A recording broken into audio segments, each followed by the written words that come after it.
Iran इस जंग को पूरी मजबूती के साथ लड़ रहा है। लगातार जंग जैसे जैसे बढ़ती जा रही है, इस जंग में ईरान ऐसा लग रहा है कि और मजबूत होता जा रहा है। और इस बीच बड़ी खबर यह है कि ईरान ने इंटेलिजेंस मालूमात की बुनियाद पर एक बड़ी कार्रवाई करते हुए इजराइल के अंदर एरोसोल ड्रोन मैन्युफैक्चरिंग और कंपोजिट मटेरियल्स की फैक्ट्री को मिसाइल से उड़ा दिया है। जी हां, इजराइल के अंदर ड्रोन मैन्युफैक्चरिंग करने वाली, ड्रोन बनाने वाली बड़ी कंपनी को ईरान ने हमला करके उड़ा दिया है और ईरान की तरफ से यह मिसाइल अटैक किया गया है। और इस मिसाइल अटैक में बड़ा नुकसान दरअसल इजराइल के अंदर हुआ है। जो सबसे बड़ा नुकसान हुआ है वो यही बताया जा रहा है कि इस हमले में इजराइल के अंदर एरोसोल ड्रोन मैन्युफैक्चरिंग और कंपोजिट मटेरियल्स की फैक्ट्री को मिसाइल से ईरान ने उड़ा दिया है।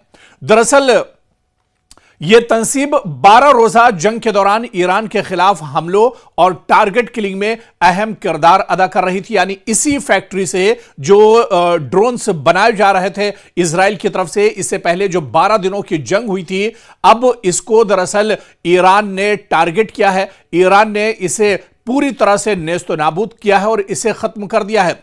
और जो रिपोर्ट्स इस वक्त मिल रही हैं, रिपोर्ट्स के मुताबिक इस मिसाइल हमले के नतीजे में इस तंसीब को मुकम्मल तौर पर तबाह कर दिया गया है। जहां पर इजरायली सेना के लिए, आईडीएफ के लिए ड्रोन तैयार किए जा रहे थे और इससे इजराइल के लिए बड़ा झटका माना जा रहा है। ईरान के इस हमले से आईडीएफ की कमर टूट गई है। ईरान ने इजराइल के अंदर एक बड़ी असलहा फैक्ट्री को दरअसल निशाना बनाया है। मशरिक़ वस्ता में ईरान और इजराइल के दरमियान जारी कशीदगी अब एक खतरनाक मरहले में दाखिल हो चुकी है।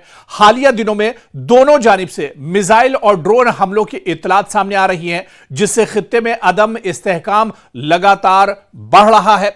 सोशल मीडिया और बाज मुसद्दका रिपोर्ट्स में यह दावा किया जा रहा है कि ईरान ने खुफिया इंटेलिजेंस मालूमात की बुनियाद पर इजराइल के अंदर एक मुबैना ड्रोन मैन्युफैक्चरिंग और कंपोजिट मटेरियल्स की फैक्ट्री को मिसाइल हमले में निशाना बनाया है, जिसे मुकम्मल तौर पर ईरान ने तबाह कर दिया है। और इन दावों के मुताबिक यह तंसीब ईरान के खिलाफ कार्रवाइयों में अहम किरदार अदा कर रही थी। दरअसल इसी फैक्ट्री से बड़े पैमाने पर जो हथियार बनते थे वो ईरान के खिलाफ जंग में इस्तेमाल किए जा रहे थे। और जो रिपोर्ट्स आ रही हैं, अब तक ईरान के हमलों में हजारों यहूदी इजराइल के अंदर जख्मी हो चुके हैं। खुद वजारत सेहत जो इजराइल की है, उसने दावा किया था कि 10,000 से ज्यादा लोग ईरान के हमलों में इजराइल के अंदर जख्मी हो चुके हैं। सैकड़ों लोग अब तक मारे गए हैं। ईरान के मिसाइल और ड्रोन इजराइल के दिफाई निजाम को अबूर करके इमारतों, गाड़ियों और फौजी तंसीबात को बड़े पैमाने पर नुकसान पहुंचा रहे हैं। और यही वजह है कि इजराइल के दिफाई निजाम पर बहुत बड़ा दबाव है, जिसके चलते इजराइल को बड़ा नुकसान हो रहा है, कारोबार मुतासिर हो रहा है। पूरे इजराइल के अंदर फ्लाइट्स रद्द की जा रही हैं, फ्लाइट्स में रुकावट आ गई है, लोग बड़े पैमाने पर इजराइल छोड़ रहे हैं। सिक्योरिटी अखराजात में इजाफा हो गया है इजराइल के अंदर। आईडीएफ के जवान जहनी तनाव के इजराइल के अंदर शिकार हो गए। तो अभी तक की जो जंग है, यानी 1 महीने की जंग के बाद इजराइल दरअसल चारों शाने चित हो गया है और इजराइल को अब समझ में नहीं आ रहा है कि आखिर किस तरह से सामना किया जाए। एक तरफ ईरान की तरफ से लगातार हमले इजराइल के मुख्तलिफ शहरों पर हो रहे हैं। लबनान में हिजबुल्लाह की तरफ से लगातार दायरा तंग किया जा रहा है। लगातार हमले आईडीएफ और उसके जो अलग अलग कैंप और अड्डे हैं उन पर हमले किए जा रहे हैं। हूसी जो मुजाहिदीन हैं, उनकी तरफ से इजराइल पर लगातार हमले किए जा रहे हैं। तो अब इजराइल दरअसल मशरिक़ वस्ता में चारों तरफ से घिरता जा रहा है। इजराइल को जो बड़ा सहारा है वो अमेरिका की तरफ से है, लेकिन अमेरिका भी इस जंग में तनाव का शिकार नजर आ रहा है।